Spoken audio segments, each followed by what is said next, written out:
All right, so welcome to the Mobile CSP Hangout for June 7th, 2016. It is a Tuesday instead of a Monday. This is going to be our official last Hangout of the 2015-2016 school year. Woohoo! So it's bittersweet, but I hope we can catch up and hear some end of the year news and get some updates going on. So let's just do some really quick check-ins. Before that, actually.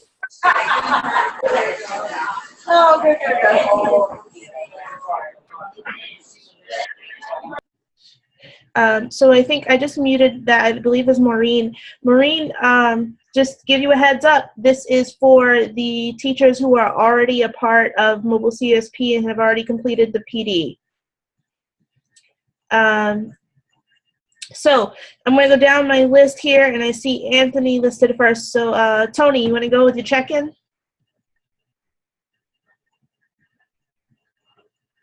Are you set up?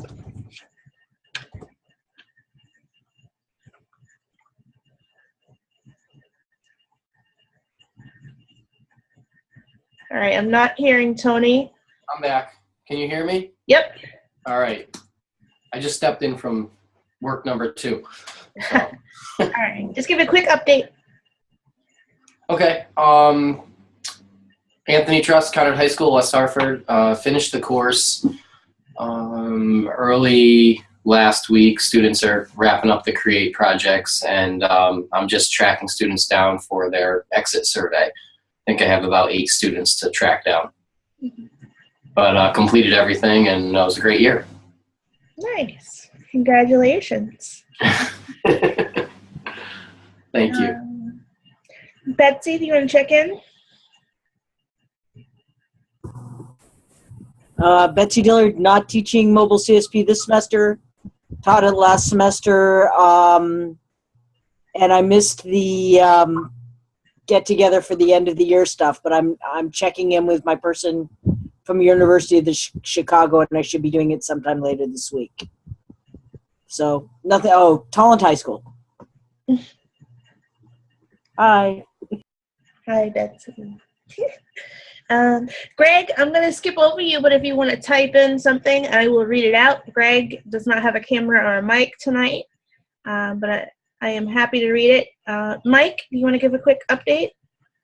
Michael Wilco's, Hall High School. We finished the exam last Thursday, and I just have a few students left putting final touches on their Create 2s. Post-survey forms all should have been filled out, and I'm just waiting for the exam sheets because, Pauline, my grades are due, I think, like Friday at 1, but really Thursday at 2 for seniors. Same here, too, of course. Yep, so thanks for checking in, Mike, and thanks to everybody, really, as you go through saying that you're doing the exams and the surveys. Our evaluation consultant was actually away, and I believe he's still away, coming back maybe tomorrow or Thursday from vacation. So even though he was on vacation, he was still trying to make sure the exams were getting graded. I put in the request, if you did your exam last week, I put in the request yesterday, and if you did your exam today, I put in the request today. So he should be coming back and catching up on those, and as soon as I can get them to you, I will. Unfortunately, I can't do much else from here. Michelle, do you want to check in? Hi, Michelle Murphy, East Lyme High School, and we finished our exams, and our grades are also due Friday, and I am trying to get everyone to make sure their portfolios are complete. Great. That's always a challenge, huh? Yeah. Let's see. Matt, you want to check in? Matt Lane, Ellington High School. I teach a half semester course, so they just finished exam 1 today. They did their post surveys as well, and school ends for us tomorrow. Great. Wow. Man, that's so quick. Yeah, nice long summer. We like that. Very nice. Let's see. Alan, you want to check in? Oh, there you go. Yeah, Alan, from Maloney High School in Meriden. I gave the like one last student earlier for with regards to the final because most of my students took it last week, but this one kid just was absent in the day of the final last week. So there's always that one kid, as always. Other than that, all set. Great. So again, your scores for everybody should be coming to you soon. Greg said, Greg is at Enfield High. He said he finished all but the fusion table lesson, which he'll do quickly tomorrow. He's been pushing kids to do everything on the Google Sites where he can see what they're doing. He told students to try the practice questions, and they will test on June 15th, and their official final time would be June 17th, which he told me via email that they would be doing another assignment during that time, which is perfectly fine. So I think that is all of the teachers. Which is great. You guys, it's good to see everybody here and finishing up. And I know some of you had maybe some hiccups with the exams and post surveys, and that was a little hurdle you had to get over, but everything else seems to be going well at the end of the year here. If we transition to talking about staff updates and check-ins, I don't know, Ralph, if you want to give some updates, and I put into the agenda some of the highlights there is the focus group, some updates that are going to happen to the course as well. So I don't know if Ralph, you want to talk about some of those briefly. Sure. Well, congratulations, everyone. It sounds like your year is ending a little earlier than most years, and looks like you've all made it through fairly well. That's hats off to you all. And I don't know if any of you were in the focus groups, but we got a report from the KEMC folks that was very helpful feedback. One of the proposed changes, the idea of moving Unit 7 to earlier in the sequence, has been rolled back based on the feedback we received. Lots of good small suggestions on formatting of the teacher sides of the page, which we're now starting to work on. So we're going to be, we're going through the feedback we got from the focus groups over the next 2 weeks. So our summer PD this year starts on June 27th and runs for 4 weeks. And between now and then, we're going to be making changes to the course, to the content on both the teacher side and the student side. Some of it's going to involve rearranging of lessons. For example, we're going to introduce the idea of an algorithm earlier in Unit 1, in fact, connected to the maze, playing around with the mazes. Similarly, we're going to introduce certain topics earlier and then touch on them again as we go through the course. So some rearranging of lessons, but also some adding some new things in. Also pulling some stuff out, some of the stuff that was optional, and maybe designating certain other stuff optional based on what we're learning about what the exam will look like next year. Moving the optional stuff, if not removing it entirely, to after the May 5th target deadline for the May 5th, 2017, which is the date of the exam, the AP exam. Mm-hmm. We want to make sure that when we end up rearranging things, students will have had a chance to go through the whole course, put them in good position to do well on the exam, and then go back and do some optional things after the exam is over.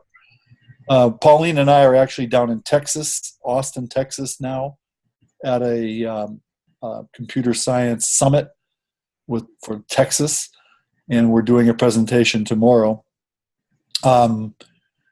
we will once we get organized with our revisions over the next couple of weeks, we will send around a detailed heads up of what the changes are and just call your attention to them. So you won't be completely surprised in the fall. Overall, though, the course is going to be basically the same. So I think that's all I have to say for now. I'd be happy to answer questions if you have any about that stuff. Are the stars at night big and bright deep in the heart of Texas?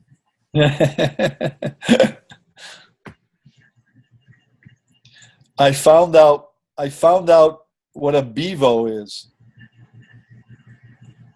Anyone care to guess? No idea. So apparently Texas A&M won a big football game against the University of Texas team, and they branded a steer 13-0, which was the score of this football game. And so the Texas team converted that into Bevo, which is kind of, I guess, a nickname for them, by taking the 13 and making it a B, making the minus, the hyphen, into an E, putting in a V, and leaving the O. So 13-0 became Bevo. Isn't that interesting? You never know what you're going to learn at these computer science meetings. Oh boy. I thought Bevo was brominated vegetable oil, which is like the alternative fuel. Maybe that's the real name. Down here in Texas, it's Bevo. Oh boy. You could guarantee it was something about football. It's true.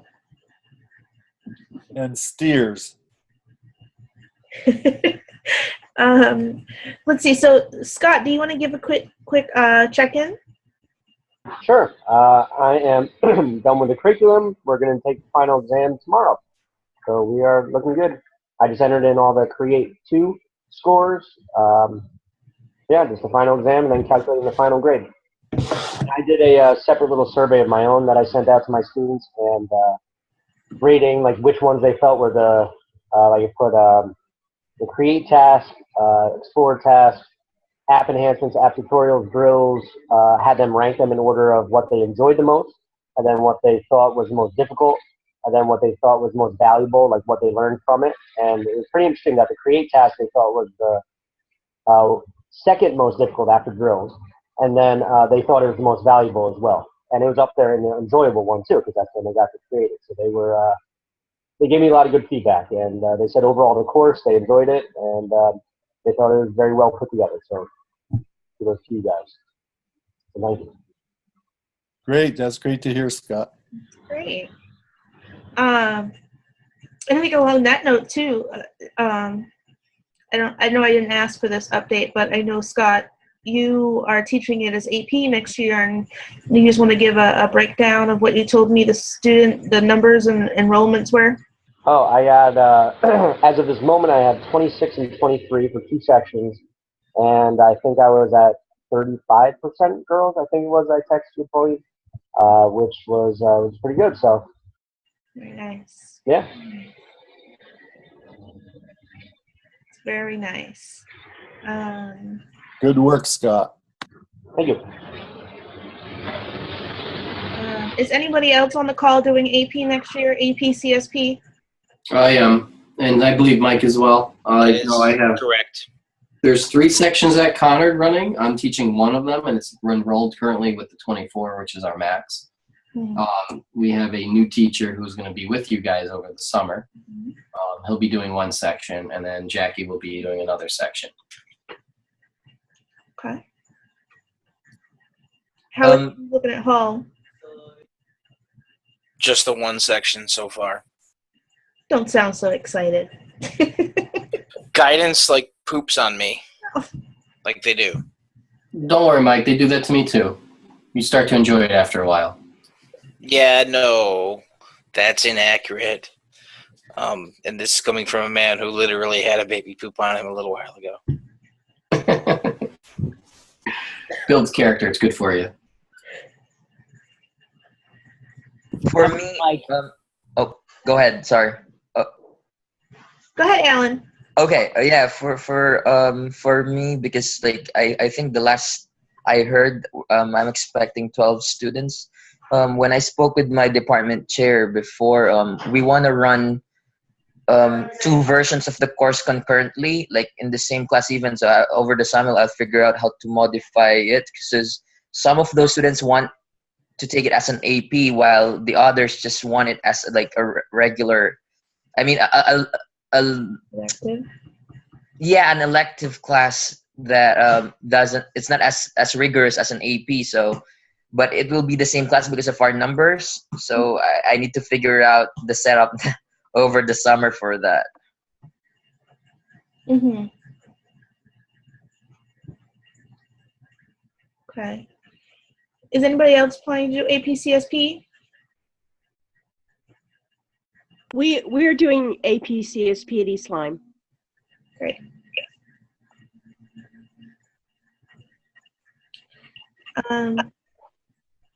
Okay, so the other update I had for you.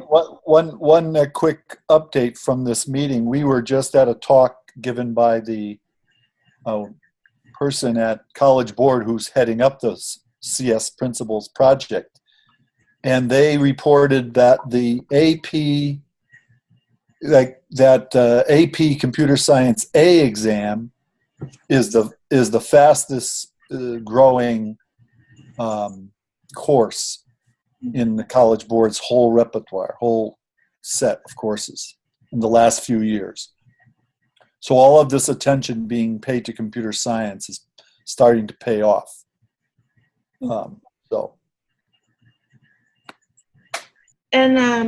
So Greg is saying he has 2 sections next year at Enfield High, but they're not going to call it AP for another year. Sad face. We're thinking about using the Finch robots after the AP in my class and in other classes and as a club. So hopefully getting more kids interested in coding. So definitely still more work to be done, but it is good to know that work we've been doing so far is being making an impact and being beneficial. So my last update really for you guys is about data that's due and data collection. So I did send out an email, so I'll keep it brief. Just a reminder that I'm making June 17th the deadline. So everything should be turned in to me by then. If you need to send me consent forms, or if you had copies of the rubrics to share, those should be sent to me. And really one of the biggest goals here is for your student information spreadsheet to be completely filled in and updated. So all of your students letting me know in there's a column to indicate whether or not they dropped the course, because that does happen. Then you should also fill in like their exam scores, their project scores, as well as their final course grade. I'll be updating the columns on whether or not they took the surveys. So don't really worry about that. I'll do that on my end, and that will probably happen the end of this week, beginning of next week. Once your spreadsheet is filled in, so I have a checklist that I keep for everybody with your names and everything, especially if you're a summer 2015 teacher, right? You're in the running and trying to work towards getting your final stipend. So I have a checklist where I will keep track of what you've turned in and what's still due. And in the end, if you've turned in everything, Ralph will okay it and approve it, and you'll get your stipend. One additional thing that comes as part of that, which I believe you should have been aware of, but I didn't include it in the email because it's not quite ready until possibly the beginning of next week, is what's called the end of course teacher survey. So you as a teacher in the PD during the summer, you took a start of the PD survey and then a start of an end of PD survey. The last step for you as far as you completing a survey is for you to take an end of course teacher survey that lets us know, which lessons you used, how things went, how you felt about the course. And I'll be sending that out most likely next week. So I know this might be tough for those of you who are going to end school this week. Just be careful. Just watch out for it. And again, everything will be due June 17th. Okay. And as far as scoring, as I said, I would make sure I was getting those and working on those. Pauline, question. Mm-hmm. With the rubrics and everything that you need, I know you sent out your address to mail them. Is it okay to scan them and email them, or do you want the actual copy? Scanning is fine. If you want to put them into a folder or scan them and email them to me, that's fine. Okay. Sometimes you have to be careful if they're double-sided. I know I've had teachers attempt to do that and it didn't work out. And then some teachers had stapled them. So if you had stapled them and you made copies and stapled them, it makes it harder to scan it. So it's really whatever is easiest for you. The consent forms, I really definitely would like the original copies if possible this year. Next year we'll probably start converting over to the electronic versions. Pauline. Yep. With regards to the rubrics, I've kept like an Excel sheet that has like, columns that total things and create scores. Would you mind if I gave you all of that in an Excel, or do you want the paper rubrics? I think that's fine, right? As long as you shared it with me, and then just make sure in your spreadsheet that the final score that they got is in your larger spreadsheet with all your student information. Right. The rubrics, really, to be honest, are just in case we need to have them. This year, I'm going to be going through, especially this summer, the College Board is going to provide some exemplars, but I'm going to go through and I'm going to have possibly some help going through and trying to find some that we want to use specifically from our groups, especially with the Explore task, because we plan on during the summer having the teachers grade a sample Explore task and practice using the rubric this year. So they're not going to write the paper, they're going to practice grading. So we're going to be looking for some exemplars, and it's just nice to have those rubrics. It's also good to have them because I think that there was a mix-up with some people using the new rubrics and some people using the old rubrics, right? So Next year is going to be much different. We'll be using the same one for sure. Mm-hmm. Okay. Sounds good. Yep. So just whatever you really can hand in to help out. Just because I've passed the physical rubrics back to students, which I kept digital copies in terms of record, in an Excel file, but I never kept the copies of them myself. Okay. Yeah, with regards to the data collection, Pauline, there are some things that in the interest of time and this being a pilot course, like for example, the writing exercises. They do not apply to my class because I didn't really roll them this year. So can I just leave? Is that fine? Which assignments? Like the help me guys. Writing the Explore. There you go. Yeah. The research and the impact. Yeah. Essay. So that one you were supposed to do the second one.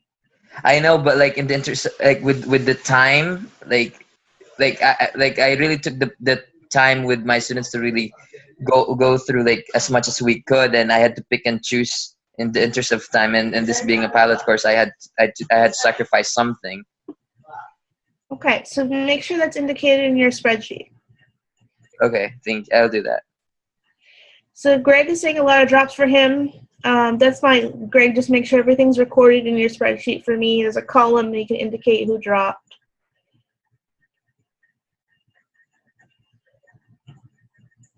So again, your spreadsheets, any consent forms, anything you have to send to me, and the end of course teacher survey that you're going to be completing. We'll get that sent out to you, so look for that. Hey, Pauline, quick question. Will the Create and the Explore be weighted about the same on the EP? No. One is the Explore. The Create is worth 24, and the Explorer's worth 16%.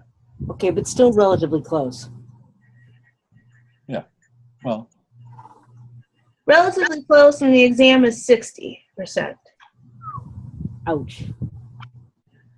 But But a lot of the exam has a lot more pulled from the coding side, so. mhm. Yeah. So maybe this is a good time, because that's it for updates for me. Maybe this is a good time for those of you who said you were going to do AP. Since we're endorsed by the College Board, that means you don't have to take one of their summer institutes because you've already been through us. Some of you are participating, which is great, and you're going to experience that. But another thing that we're also doing is we're going to allow you to come in. We have 17 teachers participating at Trinity for this summer, and we're going to allow you to come in and join in with us at any point. So that starts at June 27th at Trinity, and we're calling it a refresher course, meaning you'll get to go through the lessons and kind of brush up and be a part of the conversation and hear what's going on to kind of refresh your memory about some of the maybe things that you weren't as sure on, or things that you want to discuss a little bit further. So that is free, right, Ralph, for them to come to Trinity, join in with us, to kind of refresh your mind if you're going to be doing the AP course this fall.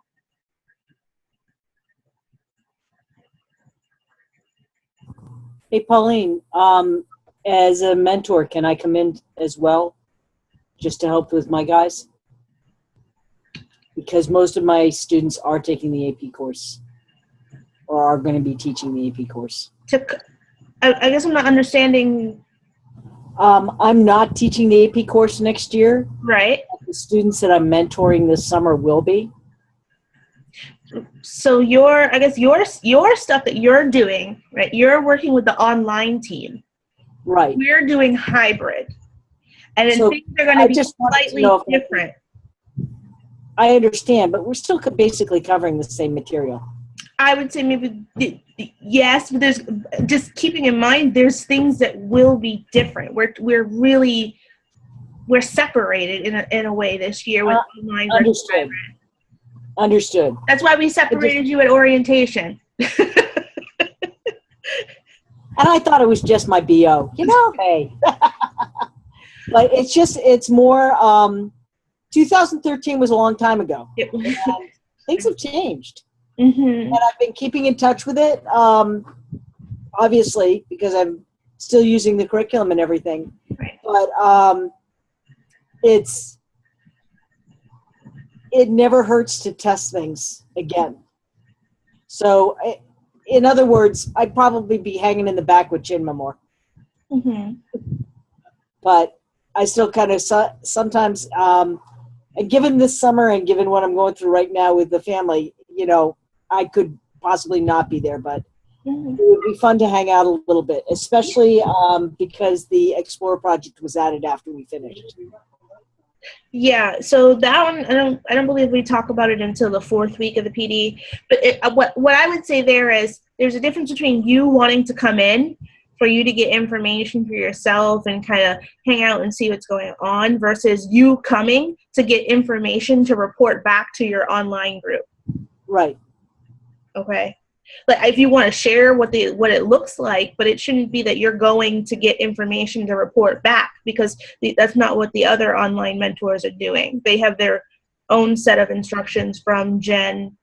And I'll have that too. I just like to get everything. Yeah. I'm a hog, that's all. Okay, I'll see you later. I've got to sign out. Okay. So, Ralph, are you going to be around this summer? Yeah, I'm doing the PD. Because I thought you were sneaking away to Hawaii soon. Not till August. Not to? Not till August? Yep. Cool. Well, you realize that we're all going to come along. Okay. Okay. I'm going to leave the meeting, but I'll touch base with you later on, Pauline, okay? All right. Take care, Betsy. Bye, Betsy. Ciao, guys. So continuing, I know we're going to end up probably getting cut off here in about 7 minutes or so. But if you have questions, this would be the time to ask your questions. And I see Greg made a comment, so I'm just going to read that out. He said, if you're doing the replacement for TinyWebDB, that would be a good one to see. I know it's listed as something to do in a Hangout later in the year. Yes, so Greg is going to be the master teacher for New Hampshire with us. So we are thinking of trying to replace TinyWebDB and use the new component called Firebase that is now in App Inventor. So that lesson would kind of get redone and revamped. And we're also considering leaving that as something to cover in depth during a Hangout. So instead of our Hangouts being like this all the time, which is we're just talking at or to one another, make it about, it's to gain more information, like a tutorial or something that's going on to talk about. So that's what we mean about leaving it for a Hangout later in the year, because it's definitely a topic that if you're the first time teaching it, you want to look it over and review it right before you teach it. So that's the kind of thinking that we have there. But are there other questions that anyone wants to ask as far as end of the year or getting ready for next year? I have 2 questions.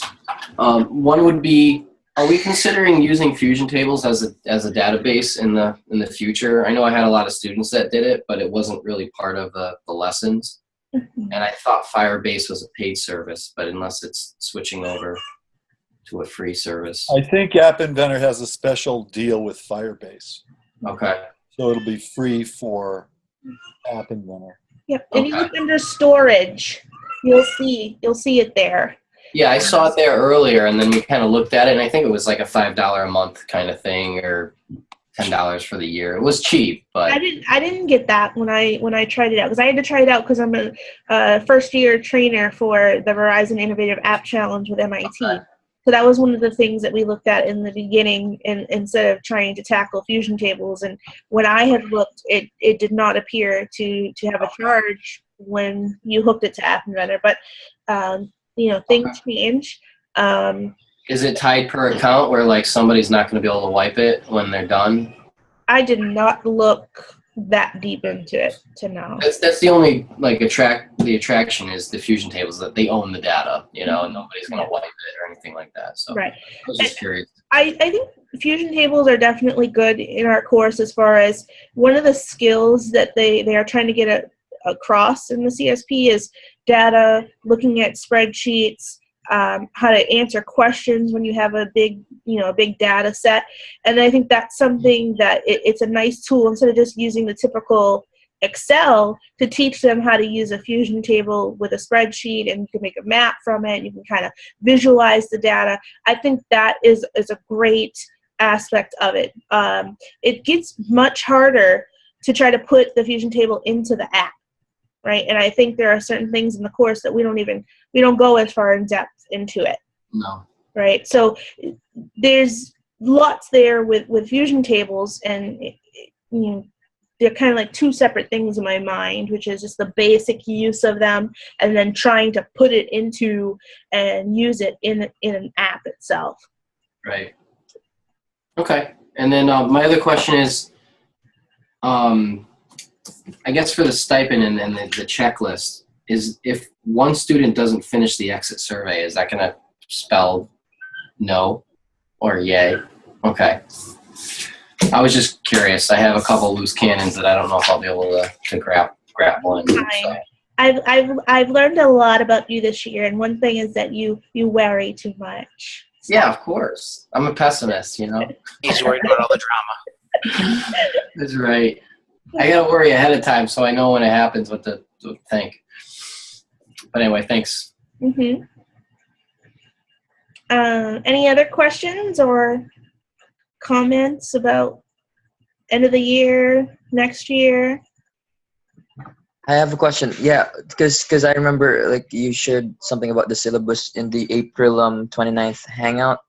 Now with all these changes that you're talking about, is there gonna be an update at some point? So the syllabus, no, that's hard because we can update as much as we want, but in the College Board's database, it's not going to change, right? If you're going to use the syllabus for 2015, 2016, it has to be the one that we provided to them already. One thing I tried to make sure we did, and we stuck to it, I believe, is we highlighted the lessons that were being used to point out that learning objectives and enduring understandings were covered. That's one of the biggest things when you're writing a syllabus for the College Board, is they want to know that those enduring understandings and all the learning objectives are covered in the course. So even though all the lessons were listed there, they were kind of like minor things. They look minor because all that's really highlighted are the lessons that we picked out to say, this lesson covers this LO, and this lesson covers this LO, enduring understanding. So what we did, and I think we were successful with that, was making sure that the lessons that we highlighted in the syllabus that make up the meat of the syllabus, they did not move. They're still the same number. They're still in the same unit. They didn't change.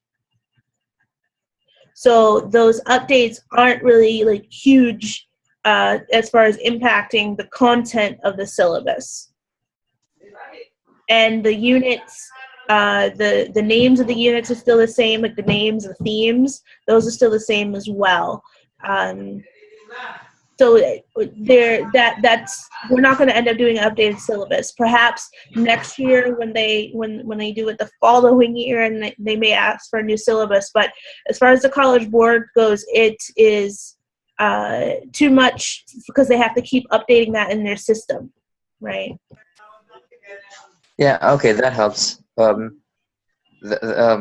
I just want to since it's a new course, they want us to get started with the process way before the I think January 31st deadline. Way before that. If you're doing AP as far as the audit process, you need to get that submitted by September 1st. That was one of the things that was highlighted in that Hangout. This is, again, for everybody. If you're doing AP, and I know some of you already here already did the process for me and you already got approved. If you're going to be teaching AP, you have to get approved and do the audit process by September 1st. Oh, that's good to know then, because in any case, they want us to do it by August 15th, my school. Okay. But Alan, are you going to be at the Trinity, or not the Trinity, the Taft training? I will be the Taft training, yes, Mike. I can help you through that at the Taft training to show you the stuff, because I know, and I'm just going to say Tony's the one who helped me do it, because I missed that because of baby. But it's not as tasking if you have somebody there. But Yeah, it's ridiculous. It'll be fine. Thank you, Mike. I appreciate that. Yeah, it takes like maybe 5 minutes at the most. It's Yep. not hard at all. Yeah, that's good to know, because like for me especially, it's the first time I'll teach an AP. And like I said, for mine it's even like different because like it's a hybrid class for me because of our numbers, we can only run the concurrent one that for students who want it to be AP and for students who don't want it to be AP. Mm-hmm. I still think for that, I think that you can kind of treat it almost the same, for your AP students, perhaps, I don't know, school's ending soon, right? So maybe you give them a summer assignment to do and not the others. But I think the work, pretty much stays the same, but perhaps what might change would be like the expectations about, if a student, needs to get reflections done or something's going on. I still think that the general idea would all be the same, but you might be more lenient with the students who are doing the non-AP. And then when it comes time for the performance tasks, I would say you would probably want the AP students working with one another for the create, right? Yeah, that's something that I consider, and I guess like in terms of like the explore task, definitely the AP needs to do that, and it's something that I might consider for the non-AP ones, because that one itself is also like a high level task that I'm not quite sure that the non-AP would love to do. It's a paper. What other classes? They write papers in other classes, right? I remember writing papers in high school.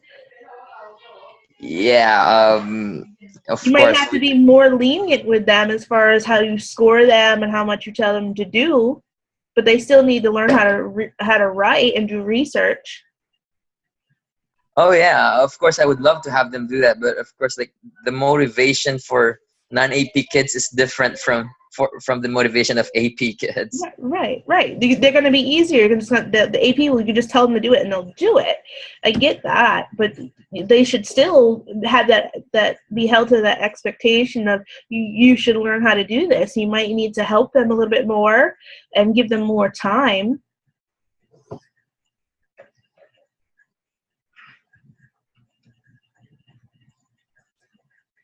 Feel free other people to say things. I'm not the only one with experience here. You're all teachers.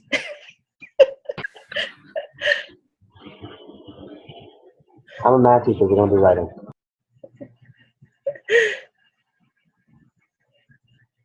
That's true. That's true. What about writing proofs?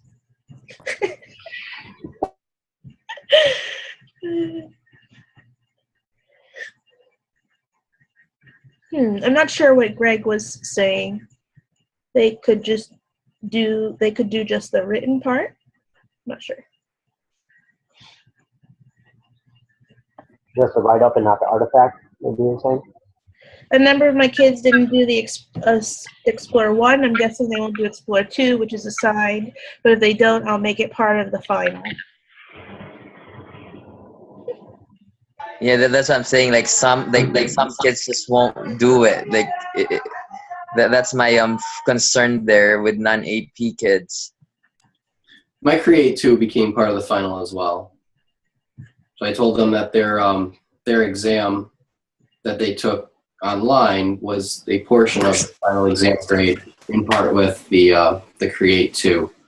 What I don't understand is why, if you had both sets of students in the same course, why they couldn't all do the same work, and then the non-AP students just wouldn't take the AP exam. Is that a possible way to run it? That's what I was saying, but Alan is saying even if he assigns them, the non-AP students to do it, they won't necessarily do it. Even if it counts towards their grade? I mean, everybody has to do the project as part of it. But Ralph, that's the main reason that they would think like taking a non-AP class would be is that the target is like, yes, they like the content, but grade-wise, if they for sure they fear that if they're gonna be held to the same like requirements as the AP kids, they're worried that their grades would suffer. Yeah, this has become Chinma gave a very passionate speech at our orientation out in Las Vegas a couple weeks ago about this question of whether to encourage or discourage those students from taking the AP. Some schools filter students out of the AP and discourage them. Is there some way you could encourage them to do it and they shouldn't worry about their grades, or do you think that's too far of a stretch? Given our clientele, that's too much to ask for them. Even the high achieving kids, they do what is required. If it's not required, there's really no motivation for them to complete something. I would grade the non-AP kids with the slightly lower standard, possibly give them longer due dates. I know you really can't because you're trying to push them on the same pace, and that might be difficult, but I would, grade the writing. I would grade, I would lower my expectations for them. So here's what I think. I think, if you have to do what works for you, the good thing is that you're not discouraging them from taking the course. So they're still going to get access to the course, to all the material. If you feel like, they don't have to do certain parts of it in order to keep them in the course, I think that's better than forcing them to do it as an AP, same as everyone else. Yeah, that's my main concern. Like, I just really want to make sure that they stay in the course, because I don't want them to be discouraged from being interested in the material because of certain requirements that would otherwise discourage them. Yeah. It's clearly better to let them take it. You know, what if, but do you think some of them who take it might find out they do better than they thought and will then want to take the AP exam? Is that possible? Yeah, and that's one reason why my department chair and I, we thought running it concurrently would be a good would be fine, because a kid can, if he thinks that he can do the AP, then he can just easily transition. Right. They don't have to decide that until the end, sort of, right? Sounds right. Other than signing the contract, for the most part, yeah. Well, sounds good. I would say do whatever you can to keep them in the course, and give them access to it. Greg is saying you can provide more material for them, giving them a choice of known assignments, whereas having to go out to look for an example of impact. So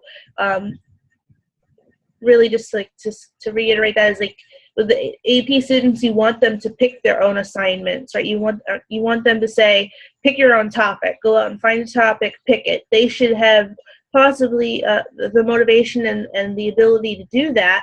The non-AP, you may want to give them a list of ideas to choose from and let them go from there, so it's a little bit less work that they have to do. But I think it comes down again to being more lenient with them as far as the grading, telling them they're going to do the same things, but the grading will be different, right? What's making them think that they can't do something? Their mindset, or is it that the grades are just, it's not possible?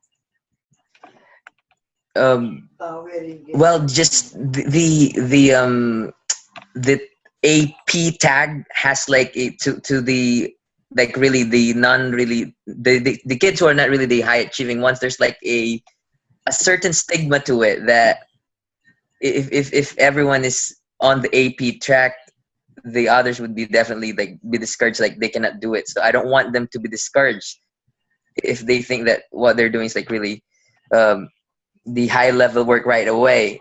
I am afraid that would discourage them from doing so. But isn't that where the grading comes in, right? Maybe you don't explain to them that these are performance tasks and that they're being prepared to take the AP exam, because they're not going to, right? They're going to be non-AP.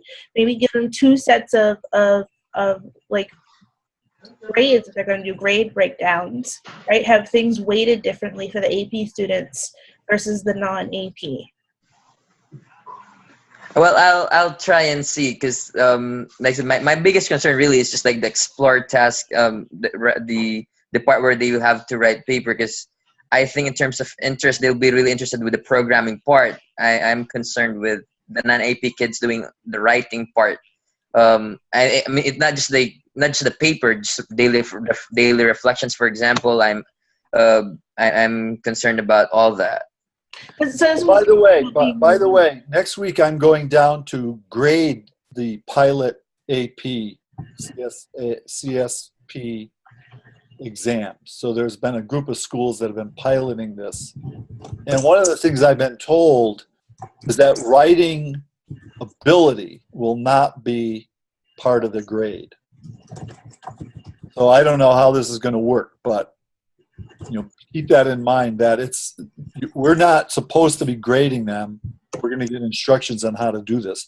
We're not supposed to be grading their answers to the create task, the explore task, based on how well they write, right? That would right there be a way to filter out certain types of students. We're going to be grading their knowledge of the content of computer science, whatever this question happens to be.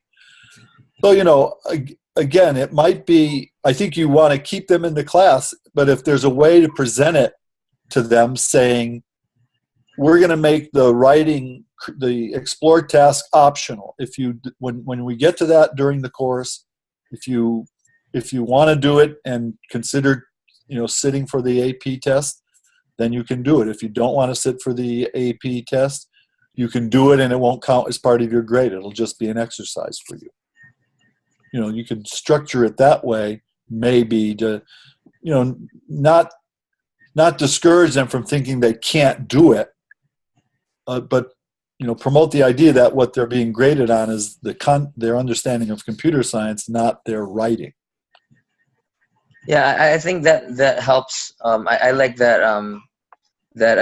I can tell them that it's not the writing ability; it's more of understanding the computer science principle. Right. Maybe some will, decide to give it a go because well, if I don't have to worry about how well my writing is being looked at, then maybe I can try this. And if it's optional, in other words, they could do it and see how they do on it. If they don't do well, it doesn't count. If they do well and they want to go for the AP, all the more power to them. It'll make them feel really great if they get to that point and they do it and go through with it. It'd be a real boost to them, I would guess. That's my guess.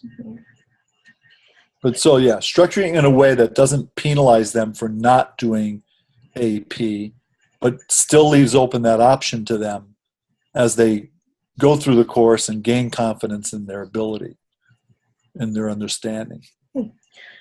Greg said you don't have to make it optional for them to treat it as optional. Yeah.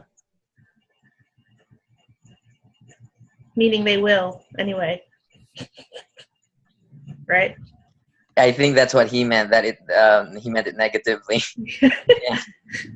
And that's what that's my concern with non-AP kids. They would do it no matter what, treat it as optional. Yeah. No, well, I'm going to have to go in a couple minutes. So, Pauline, sorry. Thank you, everybody. Thank you all for a great year, and I'm glad to hear the reports that things have worked out pretty well. I'm looking forward to working with you again this coming year. And yeah, by all means, we'll send out a schedule. And by all means, stop by anytime during the summer to hang out, meet our new teachers, and just say hello and hang out. Thank you, Rob. I'm hoping to see many, if not all of you, next week. Monday is the CSTA meeting across the street from Trinity. Yeah, I just have I just have a question, and it's just like now that I have time to go drop by Trinity, because I don't know if you can still like do something about it, because I have one tablet that is faulty, so I don't know if I can still bring it to you for possible replacement or for the warranty. It's been over a year, hasn't it? Depends on when that one was purchased. So I'd need to know the serial number. Send me that in an email. But but I can tell you when it was purchased based on the serial number, and then after that, it would be up to you. You can send, if it's still under the warranty. The warranty is inside the booklet that's inside the box, unless you didn't keep that. Then I kept the boxes. If you have the booklets that are inside there, it tells you in there when the warranty expires. What you can do as well, which is what I've done in the past, is call them. Call ASUS support. They'll look up the serial number and they'll tell you whether or not they can help you, and all you have to do is ship it into them. Sometimes I've heard it's just a charging port and they have to replace it.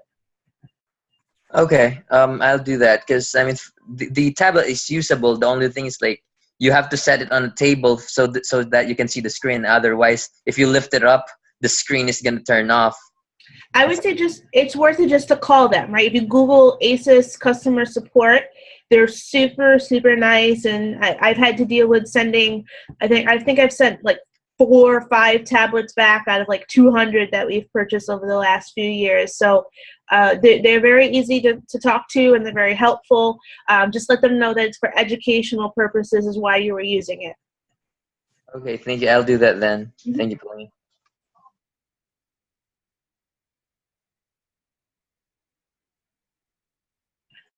Okay, if nobody has anything else. All right, thank you, Pauline. You're welcome. I hope to see you on Monday for the CSTA meeting. Thank you, Pauline. All right. Enjoy the rest of your night. Bye, everyone. Bye, everyone.